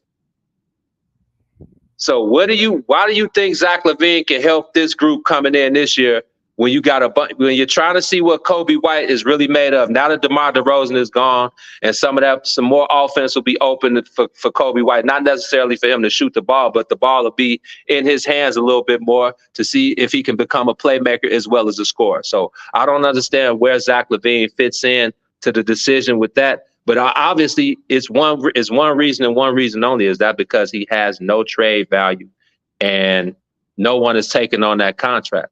So if they are to get rid of Zach LaVine, they're going to have to take pennies on the dollar. And we know, no franchise is trying to, go into the red to try to get rid of a contract that they don't want. So moving forward, Montes Buzelis, or however you say his name, I saw him get off in those first 2 Summer League games. I'm not really big on Summer League. It is good to see some of those guys get NBA reps and, see how they make that quick transition. But I'm all about training camp, and I'm all about the season, and I'll see how he adjusts then. But just as far as this, another franchise in shambles, and, them and the White Sox, they share one thing in common, and that's the owner, and that's Jerry Reinsdorf. So, as long as 21, 22, 23,000 fans show up to the United Center 41 times a year, and as long as less than 900,000 fans show up to U.S. Sail or a guaranteed rate or whatever it's called over there, Jerry Reinsdorf is in good hands right now, and he has no worries. So I feel sorry for Bulls fans as well, because this is going to be just another terrible season, especially we haven't even talked about Vucevic. There was a reason why he signed 3 years, $60 million deal with the Bulls, because no one else was going to give him $20 million a year. So I don't know, guys. I don't know, man. Chicago sports outside of the Cubs and the Bulls and the Bears being on the clock coming up, Chicago sports are in shambles right now. Shout out to the Sky, though. Shout out to the Sky for bringing some excitement around the city. Let's not forget to the Bulls and the Sox are starting their new network in the fall. And me and Lakina talked about it, Gino, that if you're a diehard Bulls fan, yes, we have to watch some of these games because of what we do. But let's be honest here, even the casual Bulls fan, even that team is mediocre like they've been the last couple of years. Even with the roster currently as constructed, with that new network, are you really going to watch a Bulls game from start to finish on a cold January night against the Detroit Pistons? No. Are you going to watch them against the Lakers? Some of you, yes, but most of you know. The reason why you're going to watch if it's the Lakers because you want to watch LeBron and Anthony Davis, okay? But are you going to watch on a random Thursday night against Charlotte? No. I'm not. I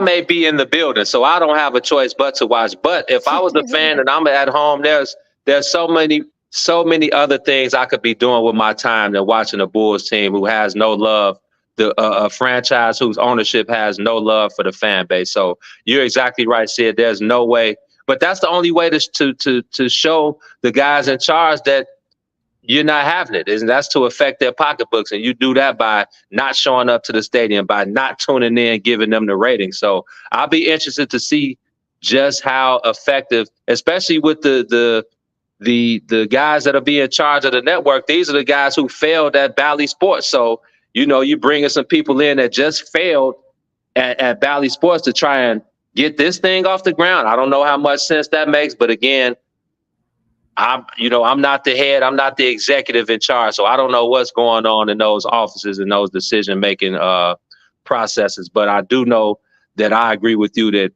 the average fan probably will not be spending their Tuesday night watching a Bulls versus Detroit Pistons game on that new network. Going to be very interesting to see, especially how they set this whole thing up, because they want to do it as an add-on, but like you guys said, if the Bulls are going to stink, which they probably will, you're not going to be, like you said, guys, not going to be able to get, to watch a Bulls Pistons game on a Tuesday or Wednesday. So it'll be interesting to see what happens with that. Now, Gino, last question for me. Keeping up with the media theme, basketball. We talked about it, I think, a couple of times before last you were on.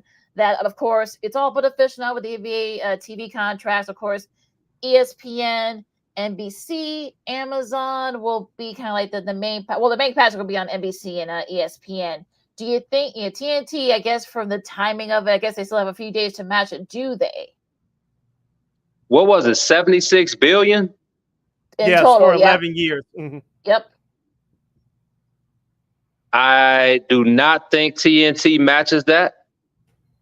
And I mean, everything else is gone to streaming. So the NBA is like, man, look, our fan base is worldwide and people are going to tune in to the NBA regardless of how they have to do it. So the NBA, they're in good hands, man. And what I want to know is who's going to be the first $100 million a year player. That's what I want to know. Mm-hmm. That's what that said to me. It's like, okay, the first $100 million player, the first $100 million a year contract is coming very soon. So that's my focus. But yeah, I don't think TNT matches that. I think it's going to be all, Amazon Prime. And you see the way the NFL has done it. Thursday night football. It's like, hey, if y'all really love the NFL like you do, you'll find a way to get Amazon Prime. If you got to get your free subscription and then cancel the next day and then restart it the next week and cancel the next day. If you got love for the game, then you'll find a way to get. It's just like anything. If you want it bad enough, you'll find a way to get it. So I don't think the NBA, they're not worried at all about who, what TNT thinks. TNT, they had a great run. Chuck, Kenny, Shaq, Ernie. There's nothing like those guys, bringing us, that weekly TNT love. But again, it's a new day. They're new stars, Kevin Durant, Steph Curry, LeBron, all those guys on the other side of their careers. And now we got Luka and Shai Gilgeous and Anthony Edwards and all of these new guys that are going to carry the flag. So it's been a run for TNT, man. You better get your streaming game up. I don't think most people are doing that anyway. I don't know too many people that are still rocking with Xfinity. I think everybody now, they're Hulu people and Apple TV and even Major League Baseball, man. You got to watch these games on Apple TV. And the last Cubs game, it wasn't on Apple TV. I don't know. It wasn't on Marquee. I don't know if it was Apple TV or not, but it was on Apple last Friday. The first game was on Apple TV Plus. Was it when Dontrell Willis was calling the game? That was last Friday. Yeah. Mm-hmm. Yep. That was Apple TV? Yep. Yes. So, yeah, man, get your streaming game up. Everybody get your streaming game up because it's a big old change is coming. All right, last question for me, Gino. Of course, we're sticking with basketball. Team USA, the men's team, they played their second exhibition earlier today. They beat Australia 98-92. They beat Canada last week. Of course, the Olympics start less than 2 weeks. What chances do you give the USA men's basketball team of winning the gold? Oh, 100%. They're definitely going to come out on top. I don't think it's going to be easy. Even looking at that Canada team last week, I caught the game on replay. And I didn't know all those Canadian NBA. I didn't know that Canada had all those NBA guys. So it's interesting. Yeah. It'll be interesting to see even today. So did you guys get to see the game against Australia? Yep. Part of it before he went on there. How did Josh Giddey do? He did pretty well. I think he scored like 11 points. I think. Okay. Yeah, that game is different. That Olympic game is different. But I do think They have a nice set of guys, especially with the veterans, guys like LeBron and Steph and KD and AD to mix with, Anthony Edwards and Drew Holiday and Jason Tatum. They have a great mix of guys who I think can play a bunch of different ways. So they're going to be tested. Some of those guys who are used to playing that type of basketball, is going to be a little bit easier for them to make that adjustment. But when the game gets tough, I think those guys will just hone in on the skills that they have. And the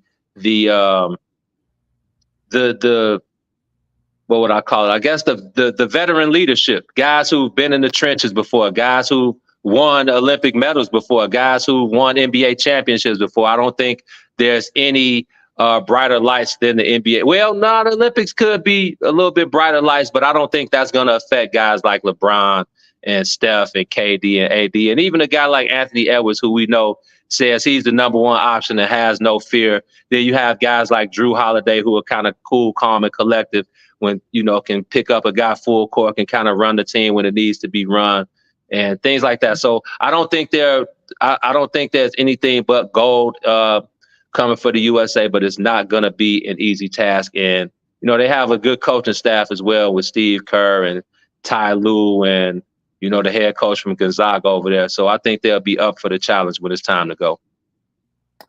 Should be interesting though, and of course, Derek White already making his presence known with the great defense he did in that game against Australia. Just now. Thank you, Gino. This was so much fun as always. Always, a straight shooter. Tell us like it is, and where can people find all your great content from the Bigs and yours too? Man, just you can Google the Bigs Media. Everything will pop up. You can check the website, www.thebigs.us. Find us on Twitter, on Instagram @It'sTheBigs. And, Bears training camp starts this week, I think this weekend. So be on the lookout for Herb Howard to bring you guys the best Bears coverage. Bulls season is slowly approaching. NBA season never ends. So be on the lookout for our guy, Drew Stevens, and me and Terrence, man. And, our Sky coverage, we got our guy, David Moses over there. Sometimes I go in and help Dave out. And, again, with me on the Cubs, B Terrence over there with the Sky. We got a bunch of new things coming. We added a new partner. So the next month or so, you guys will see a lot of different and bigger things from the Bigs. So be on the lookout. But like always, man, I appreciate you guys reaching out. I'm always a phone call or an email or a text away. And like I always say, we all we got, man. So long as I'm available and long as I'm not doing anything, you guys always have my time. And we'll be reaching out to you guys on the flip side because, we're going to need you as well. So I appreciate the love always. All right, thank you very much, Eugene. We know you have our support always. You've been behind us since day one. Of course, on a personal note, since the old Dean Davis show, and of course now here with Lakina Second City Sports. Of course, tell Terrence we said hello as well. Yes. And Herb Howard checked in with us last Friday via the chat. So we appreciate you guys. Love that you've been giving us throughout the year. So much continued success. Keep up the great work, and we'll definitely holler at you guys again soon. All right, much love. Appreciate y'all. Thanks, you too. Eugene. Take care. All right. All right. Of course, that was Mr. Eugene McIntosh from the Bigs. Of course, so we're going to take a 20-second time out here and stretch a little bit. We're going to do rapid fire here, a grab bag, as you say, Sid, coming up after the break. Of course, a great day for Spain and a lot of their athletes. We'll talk about that. Also, to sports media news. And, of course, a special edition of Old School TV Monday coming up next. Lakina McGee, Cindy Brown, Second City Sports, Sports of Chicago. Grab bag coming up right after this. This year, my mom got me the perfect bag for back to school. These colorful binders help me stay organized. These headphones are just what I need for studying. These new sneakers are just what I need for the new year. This jacket is a real must-have. My parents got me the skateboard I wanted. It's pretty cool.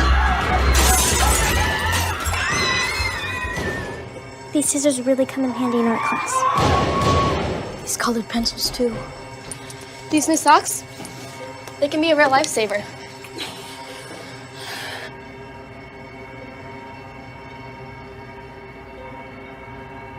I finally got my own phone to stay in touch with my mom.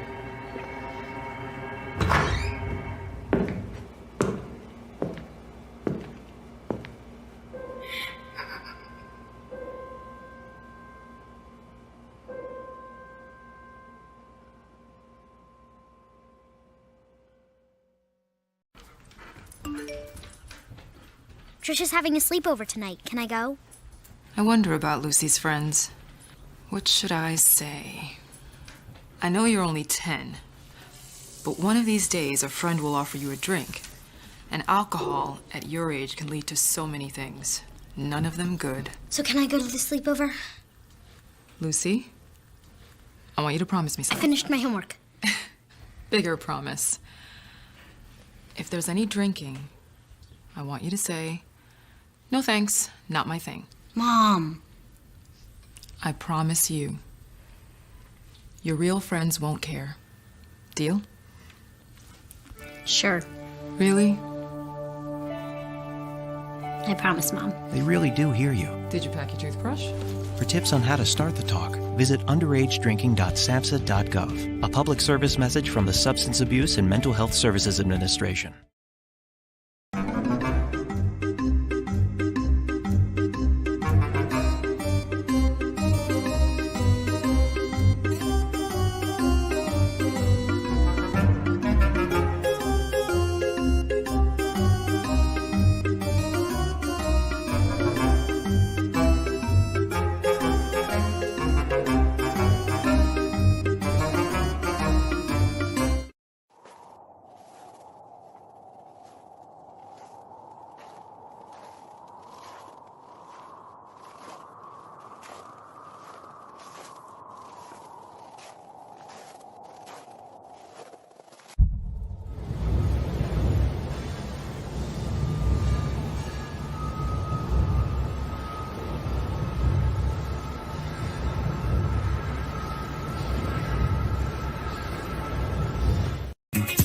Hey, this is Dr. J, and I listen to Sean and Maya in the morning.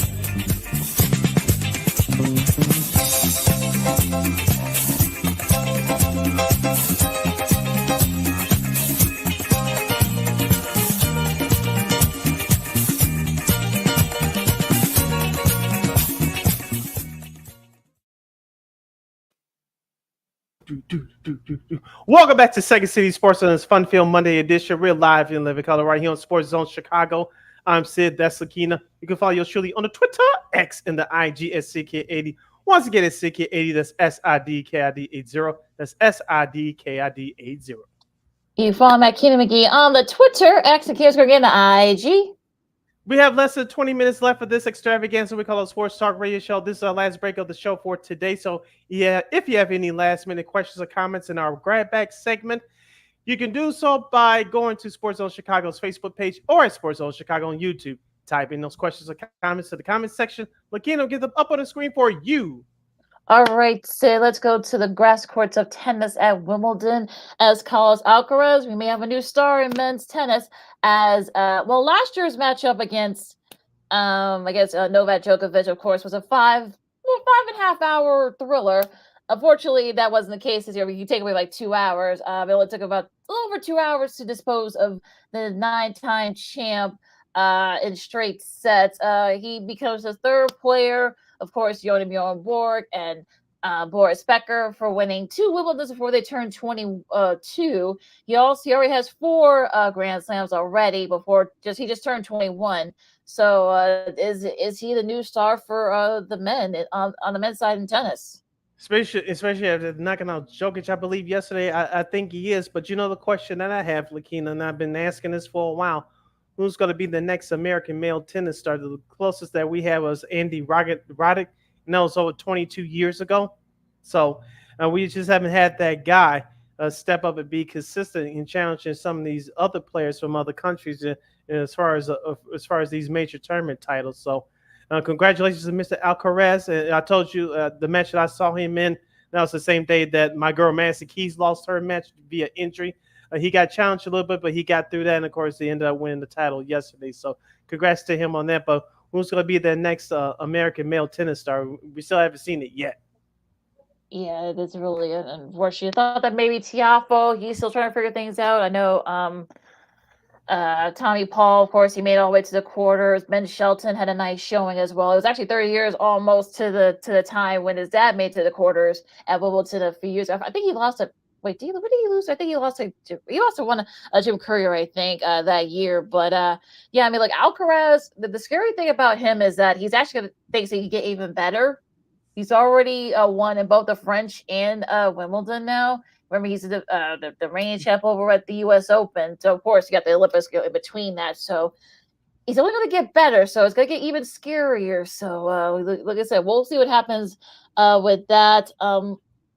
On the women's side, Barbora Kucheva, Kuchikova, of course, she wins her second Grand Slam, beating Joanne Polini. Of course, she made it to the French a couple of months ago. Talk about Polini. Of course, she made it interesting the second set, of course, but Barboa kind of sealed it after that, breaking to kind of win the match there. It's her second Grand Slam. Of course, if you remember, she won in 2021 at the French. Of course, COVID was still going on. She couldn't really do a lot of the press and stuff. So she was able to kind of do all the press tours. And of course, Yana Novotná, of course, who was her former coach. It's good to see her looking good. I know she's had some health issues recently. It was great to see Martina Navratilova, Billie Jean King, also Maria Sharapova, who has a Wimbledon title. She made appearance there, of course, after the award ceremony. So, two Grand Slam titles for her, and it'll be interesting to see if she can kind of keep it up because she kind of had some injury issues and such. Of course, she got the coaching chasing too, so she could still see her. Maybe she can kind of be kind of the next big star of women's tennis. And congratulations to her, and congratulations to those legends that showed up and showed out for their support as well. But I thought Polini was going to win the whole thing, Lakina, because after what happened in her match a couple weeks ago against Madison Keys, who bowed out, couldn't finish the match because of her left hamstring gave away. And on that same day that Coco Gauff lost in straight sets, I thought Polini was going to win because the road was clear for her to win it, but as we know in sports all the time, things are not always a guarantee. You still have to go out and earn it. So, things like this happens all the time. I think both those ladies will be back as far as being a top 5 contenders. You still have to put Coco Gauff in there too. She had that, as I mentioned, that disappointing showing in the French Open. Yeah, and hopefully she can kind of figure it out as well. Hopefully that hamstring with Madison isn't too serious, and she can, because this is where she thrives in clay court, hardcore season, of course, after the Olympics. So we'll see what happens there. But I want to give a shout out to one of our girls from right here in Chicago, Miss Taylor Townsend. She wins her first doubles Grand Slam title. Yay!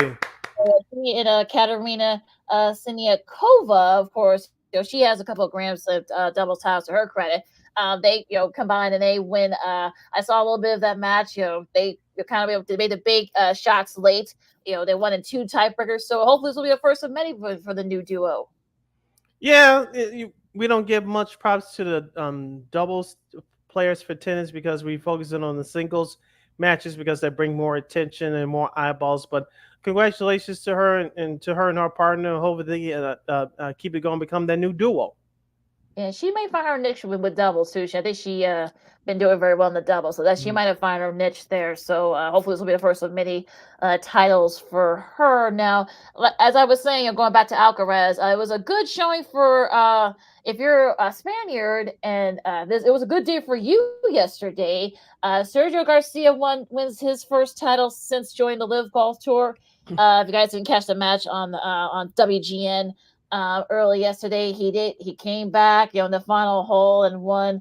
I think they were in, I want to make sure I know where they were at. I think they were down somewhere I gotta look up where they were at. The Live Golf Andalusia, I think it's how you say it. But yeah, he wins his first title since joining Live Golf. And also to a shout out to the men's soccer team. Of course, they won their record fourth Euro title, beating England 2-1. They were the best team from jump, and this is their fourth, but the last 3 have been in this century. They won in 2008, they won in 2012, and of course they've won this year, and they're probably going to be the favorites to win in the next 4 years too.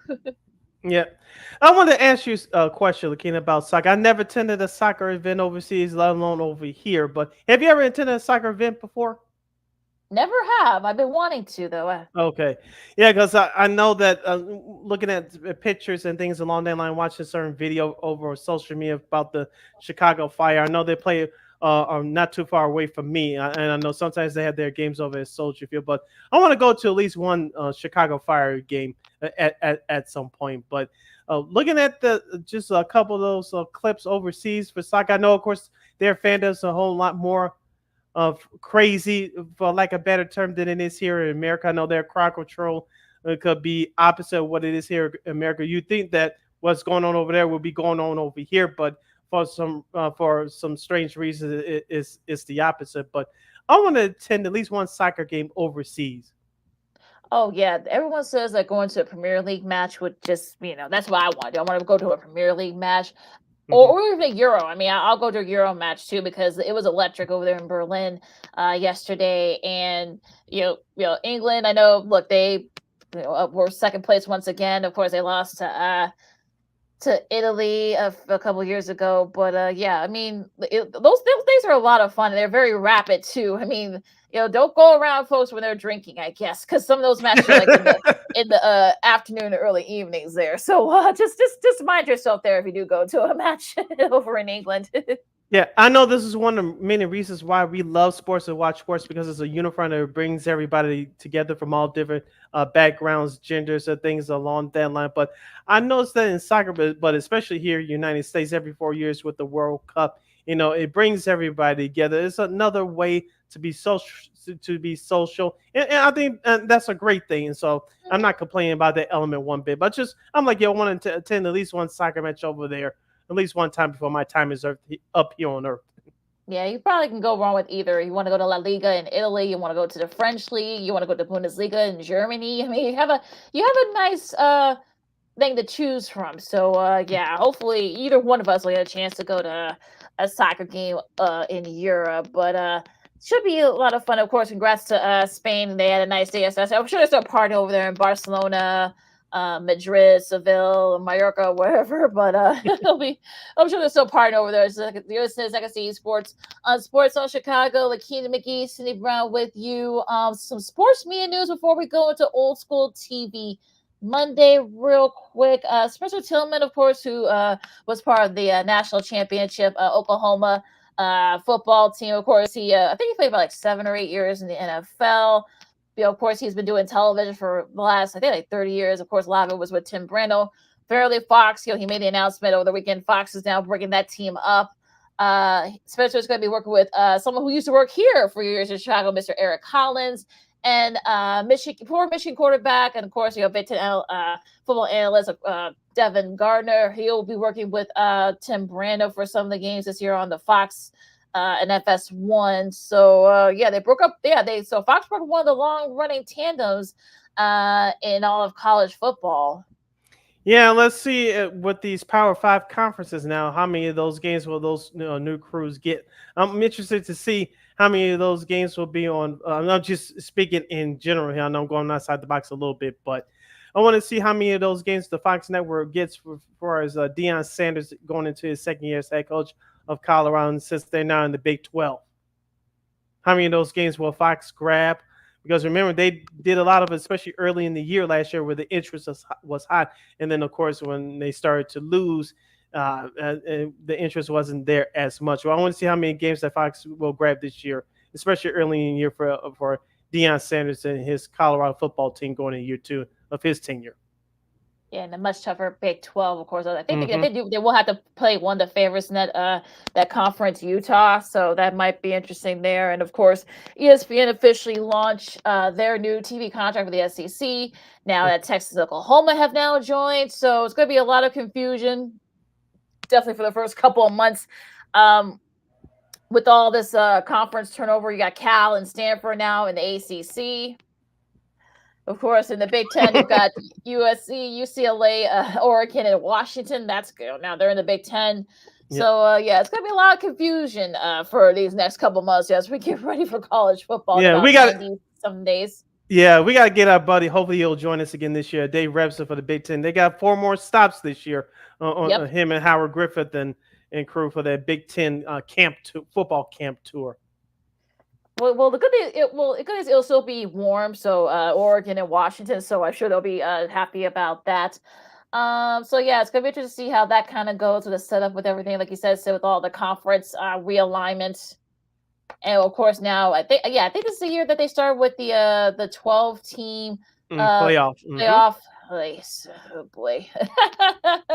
So yeah, any other sports media news?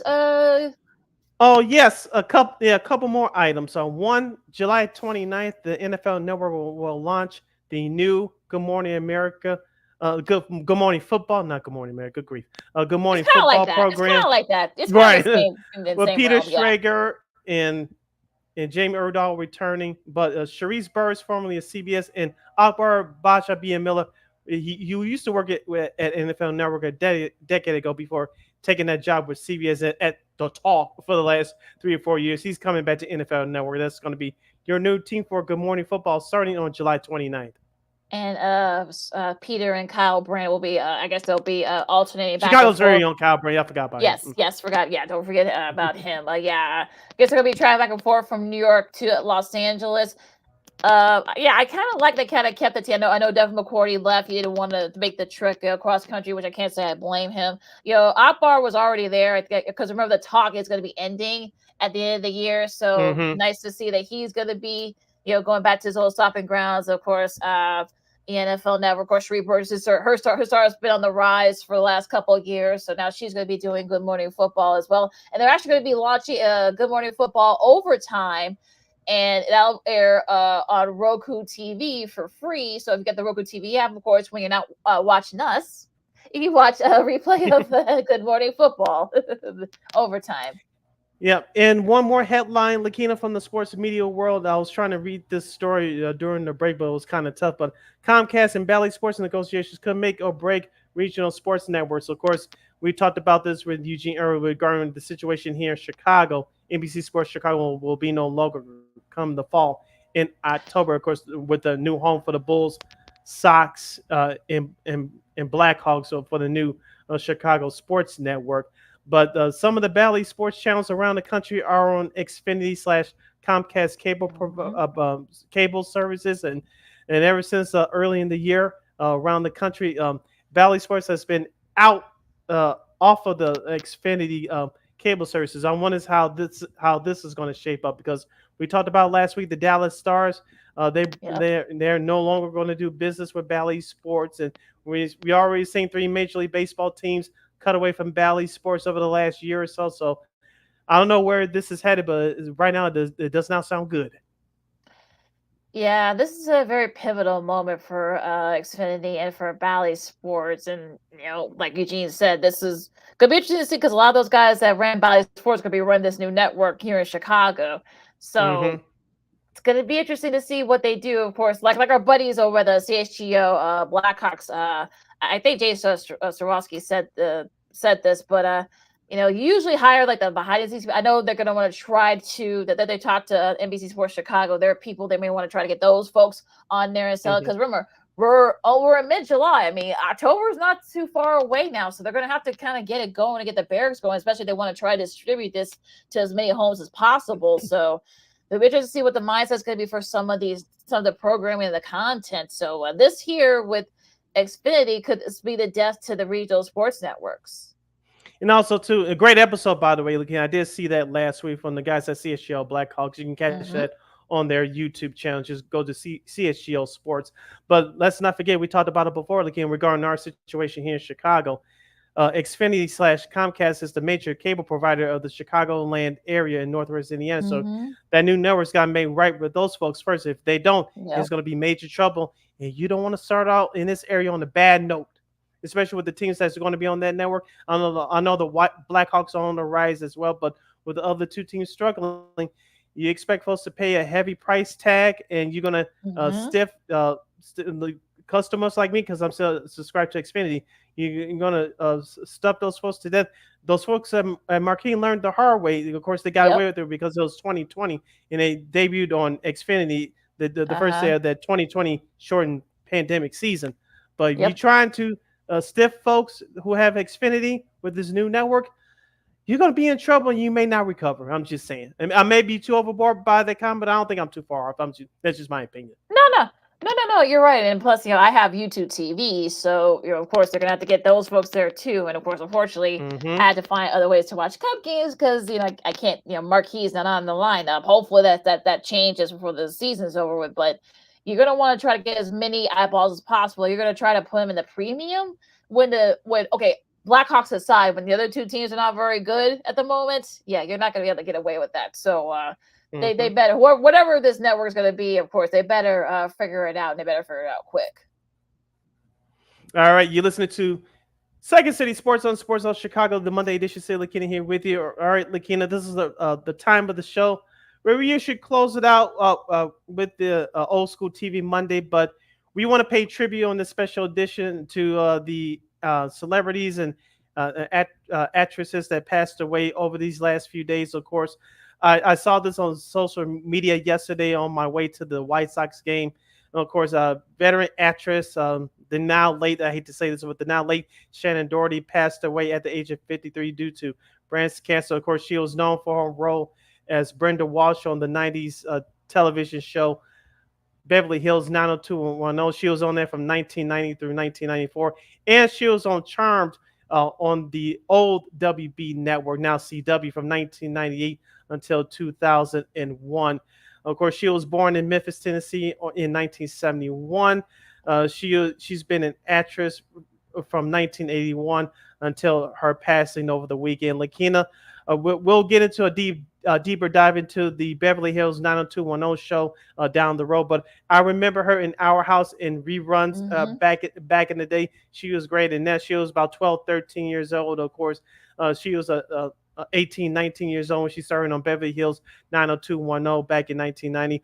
For those of you that have social media, i.e. Instagram, follow this account called 80s Babies. I swear to you, hopefully we'll try to get someone on from that account on this show down the road. But they had an interesting post yesterday. Remember when that show first started, no one had a direction where the show was going to go, but their relationship between now he's, we talked about him when he passed over a year ago, but Luke Perry, but the Dylan and Brenda relationship, the bad guy girl relationship, that's what really made that Beverly Hills 90210 series really take off at that time, during its first few years on the air on Fox. Yeah, actually, Luke's daughter actually posted something similar on her Insta story, and she basically said, "Hey, look, the two of them are kind of reunited." I guess, of course, Kelly and Dylan, like you said, you got the rich bad boy and the good girl from the nice Midwestern family. That dynamic. Of course, they had their ups and downs. In their relationship. So yeah, that's kind of sort of. It's only fair that those two have, the first two from the that group, that main group that passed. I know Jason Priestley posted some. Of course, he played Brenda's twin brother Brandon. He said that I'm paraphrase what he said, but he basically felt like he lost a sibling, lost kind of like a piece of him. And of course, Jenny Garth, who she and Shannon both have said had their issues. They were able to, and I'm glad that they were able to kind of like make up with it, especially because. Of course, Shannon, was hosting a podcast for the last couple of years, sharing her battles and sort of like, kind of releasing a lot of the stuff that kind of went on behind the scenes. So all the cattiness and stuff like that. So that's good that they were able to kind of make up, and they were still in contact when she first got sick. The first time she had breast cancer, same thing with Tori Spelling. They were friends. And of course, they have Gary Carteris and also Brian Austin Green. Of course, they became close over the years. They really didn't have a lot of scenes together during the show, but they did become close. Because Brian had his various issues. But she was very supportive with him, and of course he with her.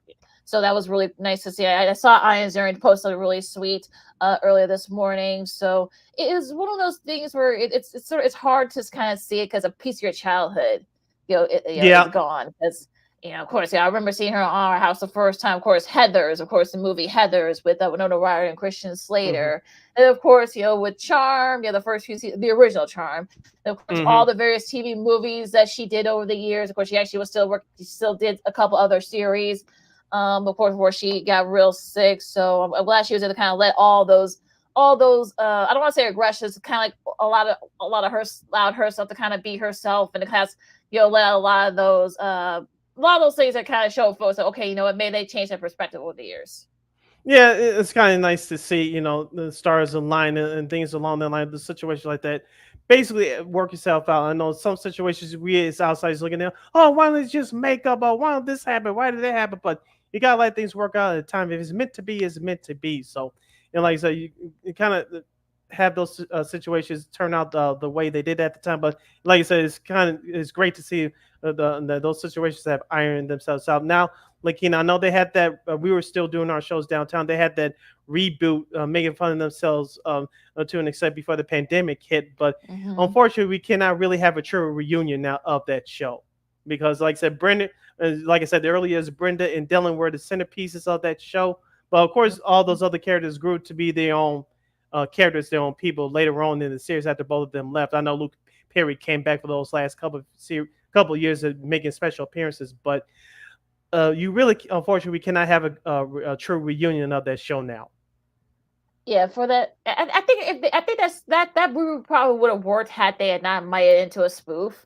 They could have made a continuation. Of course, they did the tributes to the character Dylan, of course, Luke Perry as well. But I think they would have been better off just doing an actual reboot. They probably could have gotten a good 3 or 4 years out of that instead of making like a spoof of. I understand what Jenny and Tori were trying to do, but I think it would have been better if they had just done the typical like reboot, because it was a big thing, back then. It still is. So I think they would. I think, like I said, they probably could have gotten about 3 or 4 years out of that. Of course, real quick, Shelley Duvall passed away late last week. We didn't talk about it on Friday. Of course, she had some great roles. I remember her in the Popeye movie back in the day. That's how I knew about her. And of course, Richard Simmons, the fitness guru, passed away on Saturday. I saw that when I was at the White Sox guys. You talking about with 90210, a piece of your childhood is taken away from you. I had that same feeling with Richard Simmons, because we saw him on infomercials and daytime talk shows, getting people to exercise way back when. He was really the trendsetter of that. You see, I know you had Billy Blanks with the Tybo workout in the late 90s and the early 2000s. But he I'm talking about Richard Simmons, kind of set the trend for what others are trying to do in that field now. His energy, of course, he can be a little over the top at times, but of course, those old Deal and Meal, infomercials and Swen's the Oldies, those things were everywhere during the 80s and early 90s. And I know he's kind of had some issues too in the last few years. I know his sister has been running his Twitter account. So yeah, it was tough to hear that news about Richard Simmons, of course, and of course, you guys check out Whose Line. His appearance on Whose Line. The episode of, we gotta do that show too at some point, Sid. But the episode of Who's Line with him, and of course, doing some of the crazy things. That I saw that clip yesterday on my Instagram account. That was classic. That was Richard Simmons. Yeah, classic. So rest in peace. Also, rest in peace to Dr. Ruth Westheimer. She passed away at age 96, and we were too young for that kind of stuff that she was posting, promoting. But she and Richard Simmons kind of like led the way, because of course, she talked about good sex. She made appearances and on all the morning shows back in the day. She had her own talk show. So she kind of sort of helped make it okay for folks to talk about sex, I guess. But she made it comfortable, and she put it in simpler terms without getting all dirty or offensive and anything like that. So she made it in a way that everybody could understand it. Even though we were too young, Lakita, to understand it, we understood it. And of course, we had parents that educated us about safe sex, because remember, we grew up in a time, of course, HIV, Magic Johnson with his situation. So we had parents that told us about the real information at a time that that America and the world really needed it. Yeah, that was and it kind of like kind of lightened things up a little bit too. And I think people kind of she kind of helped sort of folks understand that, okay, this is what causes STDs, but also too, she said, look, make it comfortable for her to talk to you with your kids and teenagers about sex. Because unfortunately at the time, they that's one of the reasons why she did, because a lot of the parents weren't doing that. So that's one of the reasons why she did what she did. All kinds of books. I'm sure you can download them on Amazon, and of course audio tapes as well. So so another icon from the 80s and early 90s. We lost a lot of and also of course J.B. Skilling. Of course, if you guys remember the name of that actor, he played like the hard-nosed lieutenant on Hill Street Blues. But he's probably most remembered for playing Doogie Howser's very kind, caring, sometimes tough at times father on Doogie Howser. We got to do that show. Another show we got to do at some point, Sid. Doogie Howser. But I saw Neil Patrick Harris posted something really sweet on his social media in tribute to his late TV father. But yeah, so we lost a lot of great icons this week. Yeah, so for our special edition of Old School TV Monday, we salute to our passing legends in the entertainment field. Your legacy will never be forgotten. Exactly. With that said, you follow me at Kingdom McGee on the Twitter, X, and Kingdom's going to be on the IG. You can follow yours truly, Sydney Brown, on the Twitter, X, and the IG at CK80. Once again, it's SIDKID80. That's SIDKID80. SIDKID80. Be sure to download that Sports Zone Chicago app wherever you get your apps. Follow Sports Zone Chicago on all social media platforms. That's Facebook, Twitter, X, Instagram, and YouTube. Please subscribe to our podcast. We are located at Warren Media Podcast. That's WARR Media, PODCASTS. We are on all podcast platforms, including that iHeartRadio app. And while you're at it, please give Warren Media a follow at WARR Media on Facebook, Twitter, X, Instagram, and YouTube. And thank you very much in advance for your support. Like, share, subscribe, and tell your friends. Be sure to catch Second City Sports live in living color every Monday, every Friday from noon to 2 p.m. Central Standard Time, right here on Sports Zone Chicago. One more time, Miss Lakina would say. Be sure to catch Second City Sports live in living color every Monday, every Friday from noon to 2 p.m. Central Standard Time, right here on Sports Zone Chicago. And of course, we want to thank our buddy Eugene McIntosh from the Bigs, and it's the Bigs for joining us today. Of course, you can catch all their stuff at thebigs.com, at the Bigs, on their social media. So check out our buddy over there. Yes, and you can catch Sports Zone Chicago's programming along with Second City Sports on Roku TV 24 hours a day, 7 days a week, 365 days a year. You know where to catch Sports Zone Chicago on Roku TV. All right, Sid, of course, you got Bears training camp starting later this week. We'll try to get somebody on to talk about that coming up on Friday. Of course, you got the Open Championship coming up at Royal Troon on starting Thursday. We'll definitely have some recap of that in our little breakdown there. Of course, you got the WNBA. They're now on their Olympic/All-Star, All-Star/Olympic break. We'll talk about that because their All-Star is coming up later this week as well. So, enjoy this the All-Star game and on the MLB side and a whole lot more. For Sid, I'm Lakina. This has been Second City Sports on Sports Zone Chicago. We'll see you guys Friday. Stay cool out there, folks. Holla!